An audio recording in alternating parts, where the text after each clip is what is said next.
So an awesome evening to you. Tonight we're going to be talking about how to start wholesaling real estate, the actual process.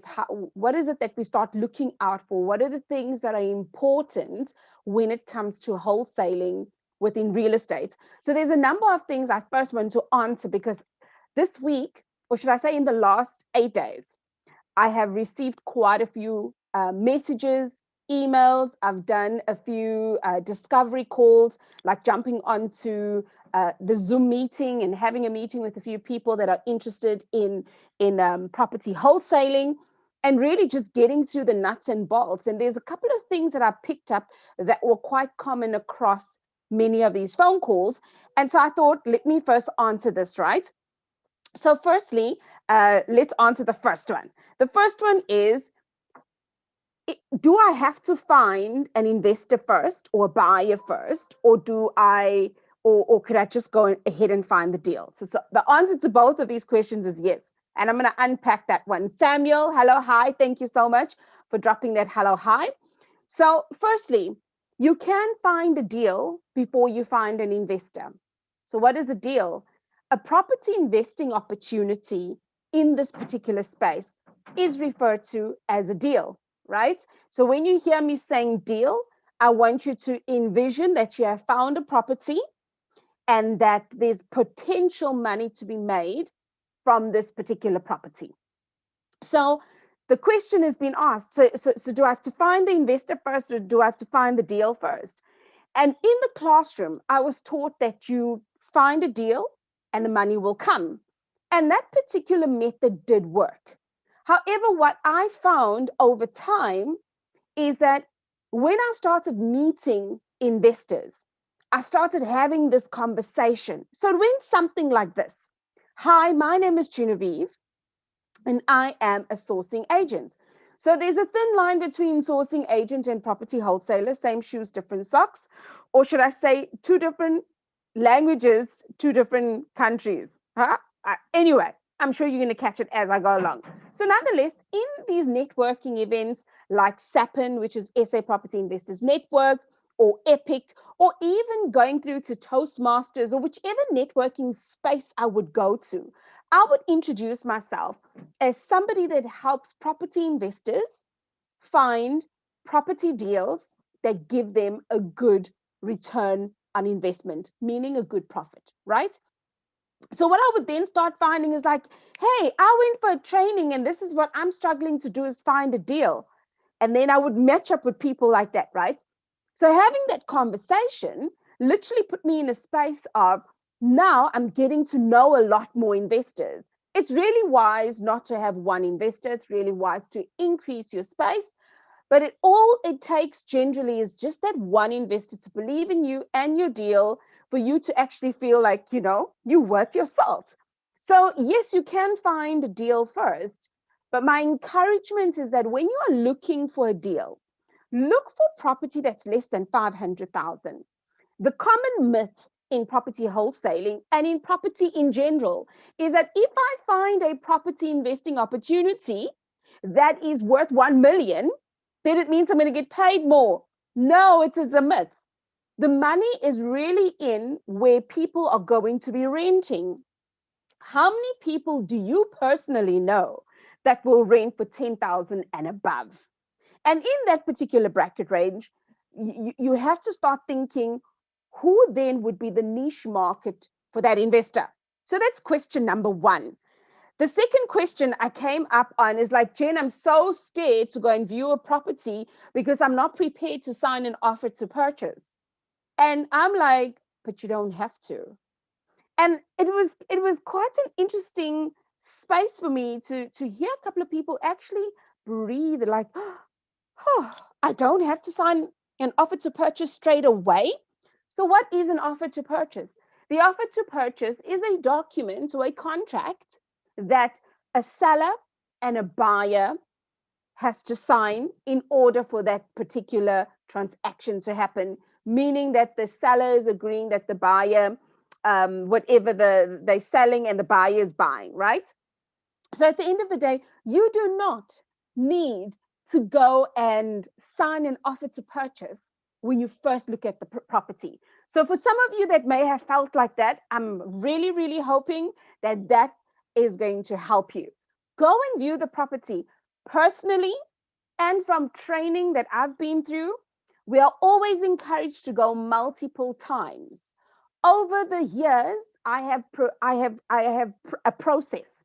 I first go and view the property, and I ask for everything that is needed, like tell me the rates and taxes, the different monthly expenses, the rates and taxes, the levies and things like that, right?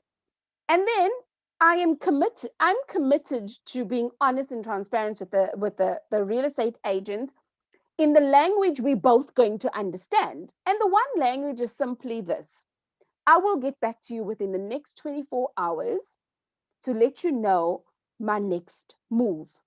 Some people will say, no, no, no, you need to sign an offer to purchase now. You have to sign the offer to purchase now. There's so many different people that are interested in this. And then I usually say, with all due respect, I'm going to step back from this one, because buying a property is not like going to buy bread and milk. I need to make sure that the maths make sense. So if you grant me the first 24 hours, I will get back to you as to whether I'm going for it or not, as long as you can supply me the details I'm asking for. Okay. So when I do go back the second time, if I find that there's potential after running my numbers, I will then be able to call the real estate agent and ask if I can come through with somebody that's going to give me a quote for the repair work in for this particular property. So what does that do for me? I now have a second opportunity to go with. I don't sit like this when the guy is going to give me a quote. I walk with him. I, in fact, say, okay, we're going to walk together. I'm going to show you how I'm going to walk with you. And the first way, we walk around the property, and eventually we walk in the property. So I'm trusting that this makes sense as we go along. And if it makes sense to you, I'd love you to hit on the like button. That really just encourages the YouTube algorithm to say, hey, this girl is talking something that I like. So and YouTube would be able to show my video to many more people.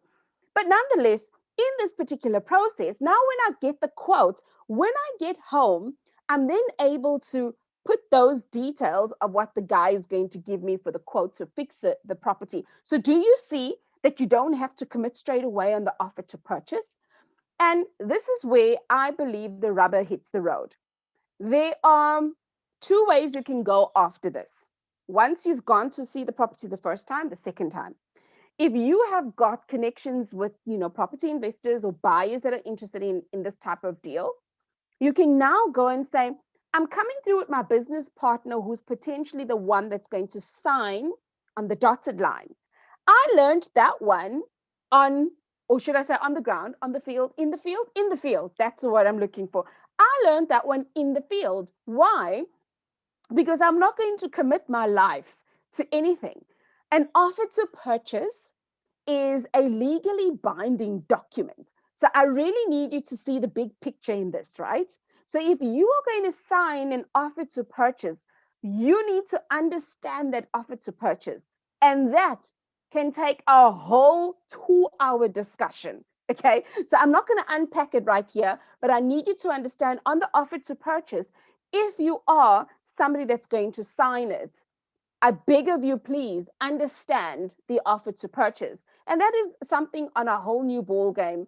I've only in this 5 years ever signed 2 offer to purchase. One was successful. The second one went for a ball of chalk because the investors, and I'd taken about 6 or 7 there, they were like, this is too distressed, or this is this, or this is that. And I'm sitting there thinking, 1 million, actually, it was almost 1 million of equity, almost 1 million. It was 900,000 of equity. I couldn't understand how is that 900,000 of equity and all this potential. It frightened people away. And that's when I also realized, when you start going over 1 million, the air is thin up there. So I like to play 500,000 and less, 600,000 if I'm really pushing it. So that is to sign an offer to purchase versus not signing an offer to purchase. When you do sign the offer to purchase, there's other legal documentation that you accompany with that. And I always believe that if you are starting out as a wholesaler, don't sign. Just don't. Just don't do it. Don't do it. Don't. And if you do it, make sure that you are alongside somebody that has successfully done it before. As I walk away from that point, so then there's another one on the last one, okay, about if you don't find a buyer, because there's 5 points I want to highlight for this particular video, but I wanted to get through some of these anomalies and things that I've noted over the last 8 days in conversations, in email conversations and things like that, right? The one thing is, if I don't find a buyer, what then? Well, you could thank your lucky stars that you didn't sign the offer to purchase, because if you signed the offer to purchase and you didn't know what your exit, or rather your walk away clauses were, then you're in hot soup. Okay. So one walk away clause I usually ask is, could I have X amount of days for due diligence so that I have got my ducks in a row? But again, it's not like an overall suspensive condition I use. It's in some conditions, because sometimes you need to now take an inspector if that particular property is properly run down. You want to actually say, I want to get into this particular deal, but I want to bring an inspector because structurally I don't know, this is not my profession, and I want to actually understand what can come of this particular property. So nonetheless, these are the things that have come up quite a bit, and I trust that me just throwing it all out there is going to help you kind of close up some of the blocks, right? So what I do believe in wholesaling, let's see if I can write and not look like it's going to be the opposite way around, because when you start streaming, things are the opposite way around. Let me see. Cool stuff. So my first point, the 5 things I really believe any wholesaler should know, right? First, this is not the pen I wanted, my bad. The first thing is understand. Let's see if you can see this one. The first thing is understand your market. Understand the market that you are going into, all right? Understand that at the end of the day, sorry, I don't know if you can see it. I'm just hoping you can see it. Cool stuff. So sorry about that. It was just a small, it's the opposite way around. Yeah, this is a funny part of actually streaming with Zoom. It looks the opposite way around. Nonetheless, know your market. When you're choosing your market, understand the people that are going to be buying from you, right? Understand that at the end of the day, not all investors play in the same space. So if I'm an investor about student accommodation, I always like using student accommodation as an example because it's such a clear example in my perspective. If I am a student accommodation type of investor in serviced accommodation, I now need to find the nearest tertiary, right? And then look for properties around that tertiary institution. I cannot be looking for property 5 kilometers away from a tertiary institution. 5 kilometers sound very, very close by. And in the service accommodation world, it's not. So understand your market. Who are you actually going to service in terms of your wholesaling space? I eventually learned over a short period of time, I kept on meeting up with investors that are new in the game. And somewhere along the line, many of their training or from where they come from, they've always spoken about go for property deals between 300,000 and 400,000. So I really played well in that particular space. But because I met a lot more seasoned investors over time, this is why I started trying at higher amounts until I went over 1 million. Now, this is why I say understand your market. So when you choose your market, I'm not saying be exclusive to it. I'm saying start off laser focused. Because when you start off laser focused, when other stuff comes up, your learning curve is not too much, but you are proficient in one particular direction. The second thing I say is that when you found your market, you need to understand something, right? The crux to anything when it comes to wholesaling is finding deals. Finding deals. You need to have a pipeline. Understand what your lead generation pipeline would look like. Are you going to go out what they call drive for dollars? Are you going to go out with pamphlets? Are you going to go out with all sorts of stuff? What is it going to work for you? And the only way you know what's going to work for you is, guess what? My ultimate favorite words is just do it. Do it. Do what you need to do. And why I say just do it, right? Sometimes somebody will say, no, I don't quite like this. You don't know if you don't like it. Maybe the concept you don't like, but you don't realize what results it could bring for you in the space that you're in. Okay. So my thinking is this: for you to find a way to bring in deals into your pipeline, just do it. Find a real estate agent, and the real estate agent that brings you a deal that's going to work, that is the person that you say, look, I like the property that you've just shown me. When you've got more like this, I need you to contact me. Don't go around the place. Okay, let me not start saying don't. The one thing that I learned in the classroom that did not work for me in practical is, in the classroom they said, go and find 10 real estate agents and befriend all of them, and you'll be lucky that one of them comes back to you. That, for me, in hindsight, it may have worked for others, but for me, in hindsight, was the worst time waster of my life. And it's not a bad thing. It's not a good thing. But here's why I believe it's a time waster. I now go and I find 10 people, 10 real estate agents, right? A real estate agents, I ask them what they have. The real estate agents are going to show you the bright and shiny, pretty things. They are not going to show you the rundown things, even if you say you're looking for something distressed, even if you say you're looking for a fix upper.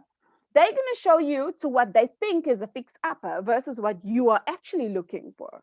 And that's when I found the first property that actually just made rands and cents, I said to that particular real estate agent, now this is what I'm looking for, right? So, and then I said, if we go through this, right, and it works, I need you to believe in me. That's where point number 3 comes in. You know what I did? I got my sales skills in order. Shem. Because what are you doing? You're now negotiating time, you're negotiating and you're exchanging and you're doing all sorts of stuff, right? So I said to this particular real estate agent, we're going to go through with this, right? And I'm going to share with you how I work. So my belief is, if this works and you can see that it works, you know I'm not a bullshitter. So what I need you to do is, when you find properties like these, call me, have me on speed dial before you go to the market. Call me. I established rapport. I established a connection. I was communicating. My sales skills is not always on point, because I know that from an entrepreneurial point, there's some days I just leave money all over the table because I'm not, like, some days I just feel like I'm not in the convincing business. If you don't see value in the things that I do, and this is the price that I offer, then go and pay Joe Soap for, whatever Joe Soap is offering. It's okay. So I'm not one to push. I'm about value. If you don't see the value, we may not be a good connection. But I found that when I shared this with this particular real estate agent, the deal went through. Yay, happy, happy, happy, happy. He said, Jen, I've got more. Come. And I sat in his office and we went through some of the paperwork. He shared with me how he could negotiate and wangle and do the things that he's needing to do. But of course, he's always going to have his clients at heart. And who's his clients? The seller. Irrespective of, we had gone through quite a few things and came out with a number of deals in this process. And that's when I believe skill number 3 of the 5 skills that I'm talking about this evening, after answering all those other questions, are things that you need to know and you need to understand.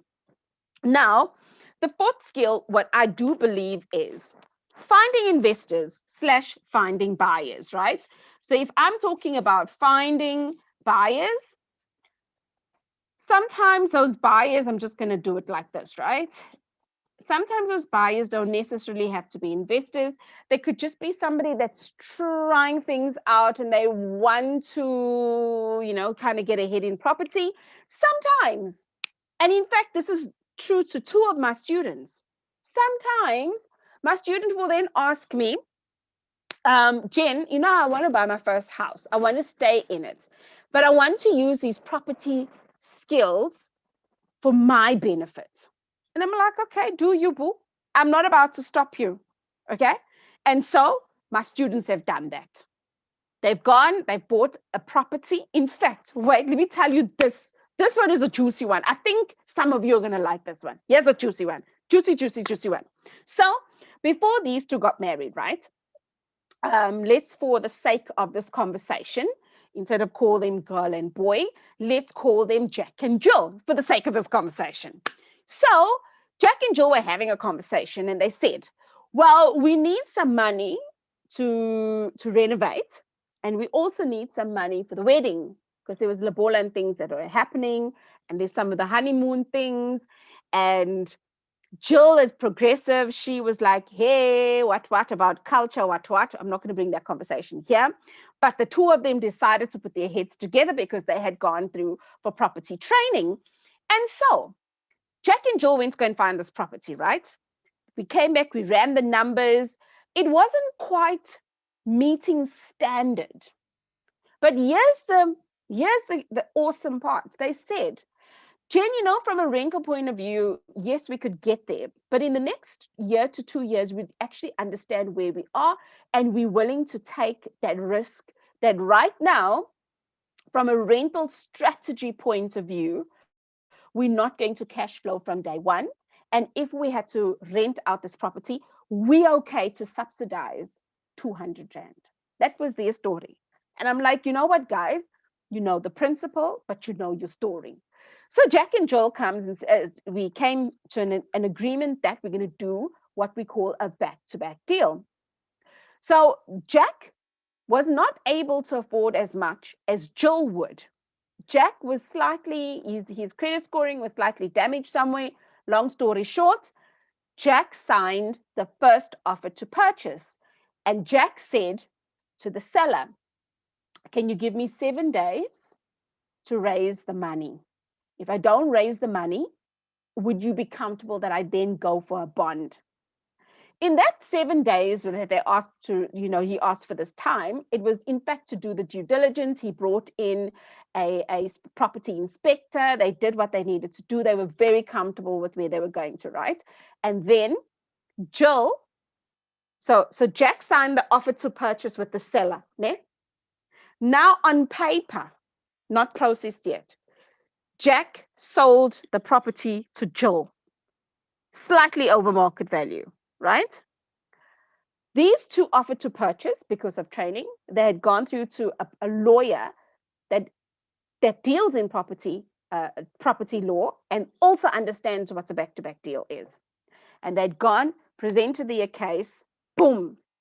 Their negotiations, or should I say their sales skills, kicked in when they also convinced the seller to use the same conveyancer as them, because they in property, the property law, they'll know how to do things and. So now this attorney was processing the deal from the seller to Jack and from Jack to Jill. They knew exactly what was going on. It's perfectly above board. And obviously we're going through an attorney. So yeah, the legalities are taken care of. So the long story short is, if, for example, because I can't remember the figures offhand, right? So we will make up the figures for the sake of this conversation. So if the property was 450,000 that Jack signed an offer to purchase, I remember that it was a little bit like about 120,000 below market value or something of that nature. Now, when Jack sold it to Jill on paper, Jill was able to afford that, right? And there's no law that says you can't buy property over market value. That happens all the time, all the time. So this is what now eventually happened. So like I said to you, the figures are a little bit hazy right now. So let's call it 600,000. Had I known I was going to bring them up in conversation, I should have remembered their figures, huh? Dang it. Now, what has just happened? Jack has signed an offer to purchase for 450,000. He's turned around and sold it to Jill for 600,000. Jill went to the bank, first-time home buyer. Standard Bank gave her 105%. Put that in your pipe and smoke it. So, which then means coming from this deal, what did they make? For their new home, they made the renovation costs. For their new life, there's some labola things that were the gaps that needed to be closed. And then they decided we're not going to do something too fancy.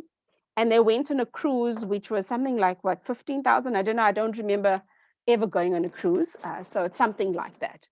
But what could you do with this 150,000? So I always say that at the end of the day, I don't know how we got there, but at the end of the day, just understand that your skill is worth a lot more. Finding your buyer, oh, this is how we got there, right? Finding your buyers / investors. Your buyers may not always be an investor. Sometimes they're looking for a home, but want to test skills that they've learned, okay? And then what ends up happening is that when they do sell this particular property, it may look like they've sold it, that they bought it way over market value, but they know what they did in here. So when they feel like, okay, if we break even on this one, ultimately, is it really breaking even, or did this not leapfrog where they're going? Again, that was their thinking. So when you're finding your investors and your buyers, really understand from them what is it that they're looking for. And last, but certainly not least, and this is what we're going to be covering soon. In this, as a wholesaler, understand when it comes to property investing, training is important. Why would I say of all the skills that you need here, training is important? Why? You can understand your market. If you don't know how to find your deals, and then what? If you don't know how to have some sort of sales skills about you, and then what? If you're not understanding why you need to find investors / buyers, and then what? Okay. And this is where I want to then bring this to the table. On the 28th, which is Sunday, Monday, Tuesday, Wednesday, there's going to be 4 days. I did this for the first time last year in the beginning of our hard lockdown in South Africa. I just taught for 4 days for free. I know that a lot of the times people don't value things for free. But you know what? I don't care for those that don't value the stuff for free. But I've always found that there is at least one person that my 8 to 10 hours, my investment on my time was worth it. In fact, dinner time, I got a message from somebody who won my coaching last year, March, that said, Coach, the deal is done. And it's for people like Colleen and Molatello and Lasecha. I would put my life out there. Because in a technical world, if I really want to get technical, in a technical world, if I go out and I do whatever I need to do in a day, I can write up an invoice of anything between 6,000 and 8,000 Rand. So when it comes to training is what's here. But when it comes to training, the thing I do, especially, guys, I cannot even explain to you. I'm unnerved when it sounds like, oh, wholesaling is just a wonder and you can make lots of millions from it. I cannot explain to you. This is just my personal thing, okay? Hate me, love me, I don't know. But I just cannot explain to you how it annoys me how some people are deliberately mislead everyone else. If you've ever been broke, right? If you've ever been broke and you're shy of money some way, somehow, right? I want you to see this picture. When you go through life and there's insufficient information, you will draw a conclusion in your mind as to how some things are. And you'll actually say to yourself, yeah, the world is really against me. I can't move forward. I can't do this. I can't do that. Here's a story on that I could share with you. There's one of the days I like reading. It's one of the days I read a book. Our reality is what we create it to be. Here I am driving down the road. I get to the shop, and in front of the shop there is 2 open parking bays. As I proceed to get there, a car comes screeching and covers both parking bays. I sit there irritated because I've actually come to the shop because I'm sick and it's raining and I'm feeling miserable. So now I need to find a new parking. I drive, I find a new parking. By the time I get to the entrance of the shop, I realize the person that actually parked over the 2 parking bays is gone. Now, if you were that person, how would you be feeling? I mean, just be honest with me. Samuel is here, Zaid is here. Oh, thank you, Zaid. We're on fire. And like sometimes I just need to come, do things to the pots. Now, just think about the story that I told you, right? How would you feel if you were that sick person that encountered that? Now, the story goes on to say, I walk into the shop and then the cashier says, I just cannot believe it. That guy that just rushed out of here is such an awesome individual. Just 2 blocks from here, there was an accident. He didn't have his phone with him. So he rushed down here so that we can call for help. And now he's gone back to help people that were in an accident. Nothing has changed except more information. So to my point, when you understand the different things that go into property wholesaling, and when you understand the information that goes into here, there's so much more that meets the naked eye. But what are you willing to compromise? Are you going to compromise on any of these different points? Are you going to compromise on who you are? Or are you actually going to say to yourself, I'm going to get the education that I need? So the live stream was literally supposed to be 20 minutes. But yes, I do get carried away because I also like to give as much information as possible. But nonetheless, I want to say, if you really like this video, don't hesitate to click on the share button. I believe that a lot more people should actually get to understanding what wholesaling is really about and how to start their wholesaling journey. And what I also do believe is that at the end of the day, we are here to help each other.